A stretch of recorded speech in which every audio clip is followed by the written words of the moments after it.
முடிஞ்ச அளவுக்கு அதிகமாக அன்னதானம் செய்யணும்.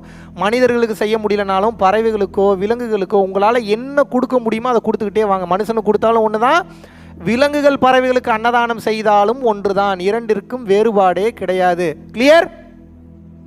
இந்த தன்மையில் உங்களது வாழ்க்கையை வாழ தொடங்கும் போது தான் இறைவனோட பார்வை கொஞ்சம் கொஞ்சமாக உங்கள் மேலே பட ஆரம்பிக்கும்.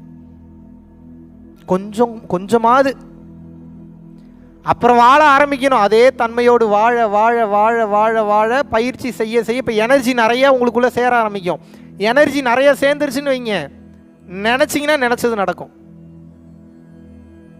ஆனால் இதில் பெரிய பியூட்டி என்ன அப்படின்னா, உங்களுக்கு எதுவும் நினைக்கணும்னே தோணாது. உச்சகட்ட ஞானத்தை உச்சகட்ட அருளை ஒருத்தன் பெற்றுட்டானா என்ன தெரியுமா நடக்கும்? எதுவும் கேட்கணும்னே தோணாது.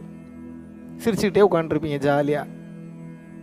ஏன்? எல்லாம் கரெக்டாக பண்ணுறான், நம்ம என்ன பண்ணணும், இப்படியே தான் தோணும் உங்களுக்கு.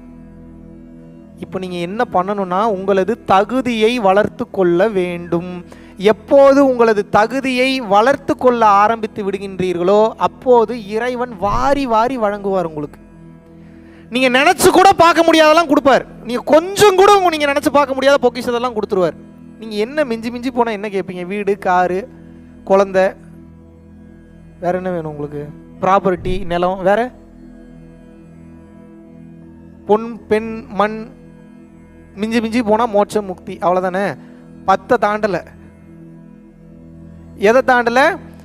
வெறும் 10 கேட்டகரியை தாண்டலை. இந்த 10 கேட்டகரிக்கு மேலே 1000 கேட்டகரி இருக்குது. இந்த 1000 தாண்டி இன்னும் 1,00,000 கேட்டகரி இருக்குது. அதெல்லாம் நினச்சி கூட பார்க்க முடியாத டிசைனில் இருக்குது. அதெல்லாம் அனுபவிக்க கொடுப்பார். அனுபவி, இதை அனுபவிச்சு பாரு, இது எப்படி இருக்குன்னு பாரு, இதை அனுபவிச்சு பாரு, இதை எப்படி இருக்குன்னு பாரு. பட் இதெல்லாம் கொடுக்கணும்னா இது கொஞ்சம் வில்லங்கமான பொருள். அதெல்லாம் வர்றதுன்னா நீ மிஸ்யூஸ் பண்ணிடக்கூடாது. மிஸ்யூஸ் பண்ணிங்கன்னா பல பேரோட வாழ்க்கை முடிஞ்சிடும்.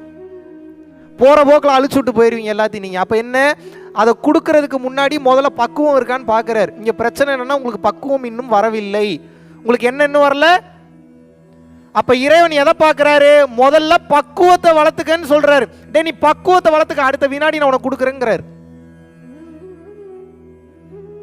நினைத்து கூட பார்க்க முடியாத பேரதிசயங்களை, நினைத்து கூட பார்க்க முடியாத பெரும் விஷயங்களை, நினைத்து கூட பார்க்க முடியாத பெரும் ஆற்றல்களை 24 மணி நேரமும் நான் வழங்குவதற்கு தயார் நிலையில் இருக்கிறேன். பாத்திரத்தை மட்டும் காலி பண்றா, கொடுத்துறேங்கிறார். பாத்திரம் ஃபுல்லா என்கிட்ட ஆல்ரெடி ஃபுல்லா இருக்கு, வேற எதுவும் வேணாம், எனக்கு இது மட்டும் போதும் நீங்க கேட்கறதுனால இறைவன் என்ன பண்றாருன்னா, பெரிய பெரிய பொருட்களை, பெரிய பெரிய விஷயங்களை உங்களுக்கு கொடுக்க மறுக்கிறார்.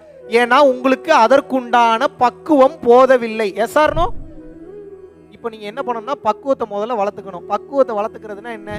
எதுவும் என்னதில்லை, எல்லாம் இறைவனு தான் உணர்றது முதல் பக்குவம். 2வது பக்குவம், கண்முன்னே இருக்கும் ஒவ்வொரு உயிரும், இன்க்ளூடிங் நாய், பேய், கழுத, குதிரை, எல்லாமே இறைவனின் ஒளி பொருளினால் ஆனது. என்னை எந்த ஆன்மா இயக்குகிறதோ அதே சைஸில், அதே கலரில், அதே வடிவத்தில் இருக்கக்கூடிய அதே ஆன்மா தான் மற்ற உயிர்களையும் இயக்குகிறது அப்படின்ற புரிதல் 2வது பக்குவம். இப்படி வந்தீங்கன்னாவே அடுத்தவனை மதிப்பீங்க, வாட்ச்மேனை மதிப்பீங்க, அடுத்தவனை ஹர்ட் பண்ண மாட்டீங்க, காயப்படுத்த மாட்டீங்க, அந்த உயிருக்கு என்ன தேவைன்றதை கேட்பீங்க. இந்த தன்மைக்கு இருக்கும்போது என்ன பெரிய வீடு, என்ன பெரிய காரு, என்ன உங்களுக்கு என்ன வேணும், எல்லாம் கிடைக்கும். தவம் பண்ணீங்கன்னா நேராக இழுத்துருவீங்க, எங்கே போகிற எனர்ஜியை கூட இழுத்துருவீங்க, படாருன்னு இழுத்துருவீங்க. உங்கள் உடம்புல டைரக்டாக உங்களுக்குள் உங்களால் செலுத்தி கொள்ள முடியும். அப்பேற்பட்ட சக்தி எதற்குண்டு? இந்த தவத்திற்கு உண்டு. சாதாரண விஷயமே கிடையாது தவம் செய்கிறதுன்றது. அதுவும் சேர்த்து செயல்படும் போது கண்ணை மூடி உட்காந்து எப்படி கேட்கணும்னு சொல்லி கொடுப்பேன் நான் தவம் முடித்தோடனே. அப்படி கேட்டிங்கன்னா அப்படியே கிடைக்கும் உங்களுக்கு. ஆனால் நான் என்ன சொல்கிறேன், குழந்தைத்தனமாக சின்ன சின்னதுக்கெல்லாம் ஆசைப்படாதீங்க. பெரிதினும் பெரிது கேளுன்ற. நான் ஆசைப்படுறதான் ஆசைப்படுறீங்க. நான் தான் சொல்லிட்டேன்ல, பொன், பெண், வீடு, வாசல், வசதி, கார், இதெல்லாம் நிரந்தரமான இன்பம் கிடையாதுன்னு சொல்லிட்டேன்ல. பட் இதெல்லாம் வச்சுக்கோங்க, தப்பு இல்லைன்னு சொல்லிட்டேன். இதெல்லாம் கேட்டு முடிச்சுட்டு இது ஓரளவு கிடைக்கும் போதே இறைவனையும் சேர்த்து கேட்டுருங்க, நீயும் வந்துருன்னு கேட்டுருங்க. கேட்டுடலாமா? படைத்த பொருள்களை தான் கேட்குறீங்க, படைச்சவனே வேணும்னு எத்தனை பேர் கேட்குறீங்க? படைச்சவனே வந்து நான் வந்துட்டேன் வான்னு கூப்பிட்டாலும் நீங்கள் போயிடுவீங்களா? நீங்கள் நடுராத்திரி 12 மணிக்கு நல்லா தூங்கிட்டு இருக்கும் போது மகாவிஷ்ணுவோ இல்லை சிவபெருமானோ வந்து, சாவித்ரி நான் வந்துட்டேன், சாவித்ரி போகலாமா அப்படின்னா எப்படி இருக்கும் உங்களுக்கு? மணிகண்டா வா, மணிகண்டா நான் வந்துட்டேன், மணிகண்டா வானா எப்படி இருக்கும் உங்களுக்கு? பயந்துட மாட்டீங்களா இல்லையா? இப்போ இறைவனே வந்து ஆசீர்வாதத்தை வழங்கி கூட்டிகிட்டு போகணுன்னாலும் உங்களுக்கு பக்குவம் போதவில்லை. Yes or no? இப்போ முதல்ல பக்குவத்தை வளர்த்துக்குங்க, அப்புறம் பெரிய பெரிய பொருளாக கேட்கலாம்.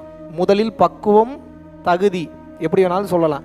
இது 2 வந்துருச்சுன்னா பெரிய பொருளாக உங்களுக்கு வெயிட்டிங் பீரியடில் இருக்குன்னு அர்த்தம். கிளியர்? சும்மாலாம் ஒருத்தனுக்கு இறைவன் பெரிய பெரிய பொசிஷன்லாம் கொடுக்கறது இல்லை. அவனுடைய தகுதிக்கு தகுந்தாற் போல அவன் செய்த புண்ணியங்களை கால்குலேட் பண்ணி தான் பெரிய பெரிய பொருளை கொடுக்கின்றார். அதை புரிந்து கொள்வதற்கு நமக்கு பக்குவம் இல்லை. அதனால் அடுத்த வளர்ச்சி நினச்சி பொறாமப்படாதீங்க, வெறுப்பாகாதீங்க. இறைவன் உங்களுக்கு செய்கின்றார் என்றால் 100% காரணத்துடன் தான் செய்வார். அதற்கு முதலில் தகுதியையும் பக்குவத்தையும் வளர்த்து கொள்ள வேண்டும். வளர்த்துடலாமா? நெக்ஸ்ட்டு, இந்த பயிற்சி செய்ய செய்ய பொருளுலக வாழ்க்கையிலும் அருளக வாழ்க்கையிலும் உயர்ந்த கட்ட விஷயங்களை உங்களால் நிச்சயமாக அடைய முடியும். என்ன கேட்டிங்கனாலும் கிடைக்கும். ஆனால் எதை கேட்கணும்னு தெரிஞ்சு கேட்கணும், பக்குவத்தோடு கேட்கணும்.